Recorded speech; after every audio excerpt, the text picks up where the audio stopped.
নমস্কাৰ, মই আছো বিনয় কাশ্যপ। আজি আমি আলোচনা কৰিম মংগল দেৱতা যেতিয়া ট্ৰেনজিট কৰিব প্ৰত্যেকটো ৰাশিত কেনেকুৱা ধৰণৰ প্ৰভাৱ জাতক বা জাতিকাই পাব। আমি ট্ৰেনজিটৰ ওপৰত আলোচনা কৰি আছিলো, গোচৰৰ ওপৰত। গোচৰ দুই ধৰণে চাওঁ। এক ধৰণ হ'ল কি লগ্নৰ পৰা গ্ৰহ প্ৰত্যেকটো ভাৱত কেনেকুৱা ৰিজাল্ট দিব, আৰু এটা চন্দ্ৰৰ পৰা। ঠিক আছে, তো আজি যিটো টপিক আমি আলোচনা কৰি আছো এইটো লগ্নৰ পৰা আমি গোচৰ চাম। আমাৰ টপিকটো হ'ব কি Mars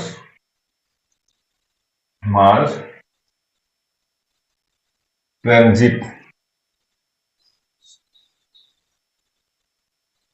in first house. মংগল দেৱতা লগ্নতে যদি ভ্ৰমণ কৰে তেনেহলে কেনেকুৱা ধৰণৰ প্ৰভাৱ জাতক বা জাতিকাই পাব। তাৰ আগতে আমি জানিব লাগিব যে মংগল দেৱতা এটা ৰাশিত 45 দিন থাকে। মনত দেখিব যে কিমান দিন? 45 দিন। মাৰ্চ পাৰ সাইন কিমান দিন থাকিব? 45 ডেজ। আৰু এই 45 ডেজ যেহেতু এটা দীঘলীয়া পিৰিয়ড হয়, এই পিৰিয়ডটোত জাতক বা জাতিকাই কেনেকুৱা ধৰণৰ প্ৰভাৱ পাব ডিউৰিং ট্ৰেনজিট। প্ৰথমতে আমি কি চাম যে এটা বেসিক ভাৱে আমি জানি ল'ব লাগে যে লগ্নৰ মংগল দেৱতা কেনেকুৱা প্লেনেট, শুভ ফলদায়ী প্লেনেট নে অশুভ ফলদায়ী প্লেনেট। চাওক, যদি মংগল দেৱতা 1, 5, 9, 4, 10 ভাৱৰ অধিপতি হয়, তো মংগল দেৱতা নৈসৰ্গিকভাৱে লগ্নক হেল্প কৰা গ্ৰহ হ'ব। আৰু যদি শুভ স্থানত উচ্চ হয়, শুভ স্থানত যদি উচ্চ হয় আৰু শুভ ভাৱত যদি শুভ গ্ৰহৰ লগত জুতি বান্ধে,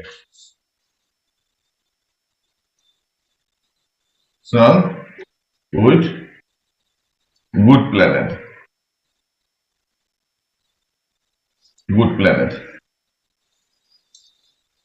আৰু অশুভ কেতিয়া হ'ব? যদি 6, 8, 12 ভাৱৰ অধিপতি হয়, 12 বা ডেবিলেটেড হয় বা কনজাংশন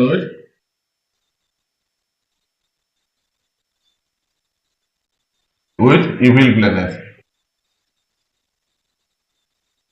ইভিল প্লেনেট যদি হয় তেনেহলে মংগল দেৱতা কুণ্ডলীখনৰ কাৰণে নিগেটিভ প্লেনেট হ'ব, আৰু এই মংগল দেৱতাৰ কাৰণে জাতক বা জাতিকা অসুবিধাত পৰা দেখা পোৱা যায়। এটা বস্তু আমি জানিব লাগে যে লগ্ন সদায় ফাৰ্ষ্ট হাউচ হ'ব।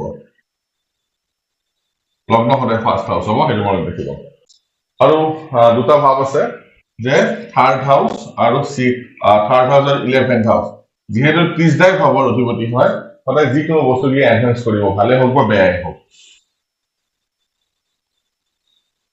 এনহেন্স কৰিব যিকোনো বস্তু কি লাগাতকৈ বেছি বঢ়াই দিব যদি থাৰ্ড হাউচ বা 11th হাউচৰ অধিপতি হয়। আমাৰ কুণ্ডলী মাধ্যমেৰে আমি বুজিব চেষ্টা কৰো। আমি মেঘ লগ্ন কুণ্ডলীক ৰেফাৰেন্স হিচাপে লৈছো, সেইকাৰণে মেঘ লগ্নটো প্ৰথম ভাৱ হ'ব। আমি কি কৈছো যে লগ্ন সদায় ফাৰ্ষ্ট হাউচ হ'ব। তো মেঘ লগ্নতে যদি মংগল থাকে, ইয়াতে কি যোগ হয় সেইটো বিষয়ে আমি আলোচনা কৰা নাই।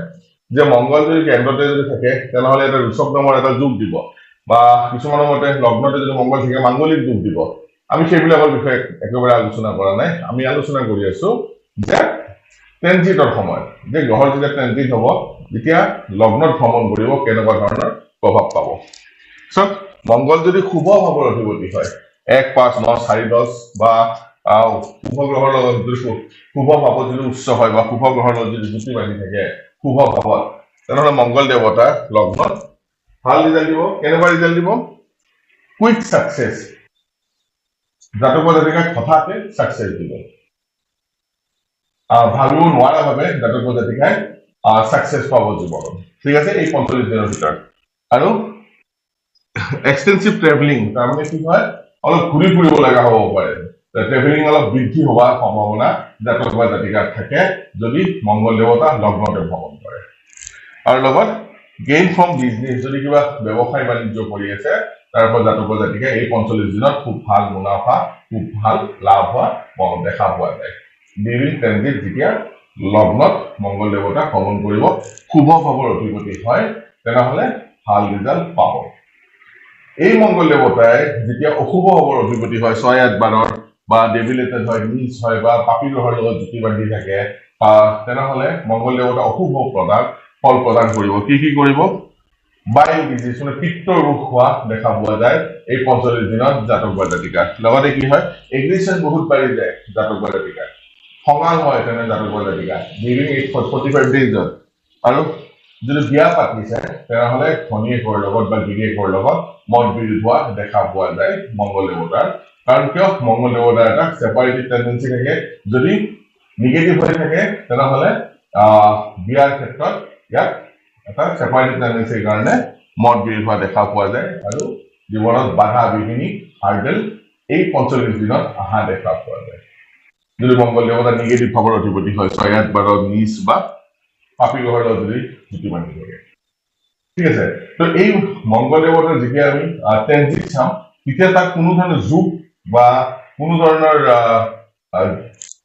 যিবিলাক ঘটনা আছে মাংগলিকে হওক বা লুচকে হওক তেনেকুৱা ধৰণৰ বস্তুবিলাক আমি নাচাওঁ আমি চাব লাগিব অকল যে মংগল দেৱতাই শুভ হবৰ অধিপতি নে অশুভ হবৰ অধিপতি হয় ট্ৰেনজিট কৰি আছে আৰু সেই ট্ৰেনজিটৰ মতে ৰিজাল্ট কি দিব তাৰ ওপৰত আমি আলোচনা কৰি আছো আশা কৰো এই সৰু সৰু ভিডিঅ'বোৰে আপোনালোকক এষ্ট্ৰলজি বুজাত অলপ হ'লেও সহায় কৰিব বা এই ভিডিঅ'বোৰ অলপ হ'লেও ইনফৰ্মেটিভ হ'ব এনেকুৱা সৰু সৰু ভিডিঅ' আপোনালোকৰ সন্মুখত প্ৰায় আনি থাকিম যদি মোৰ ভিডিঅ' চাই ভাল লাগে তেনেহ'লে ইয়াক লাইক কৰিব শ্বেয়াৰ কৰিব আৰু সাবস্ক্ৰাইব কৰিব ধন্যবাদ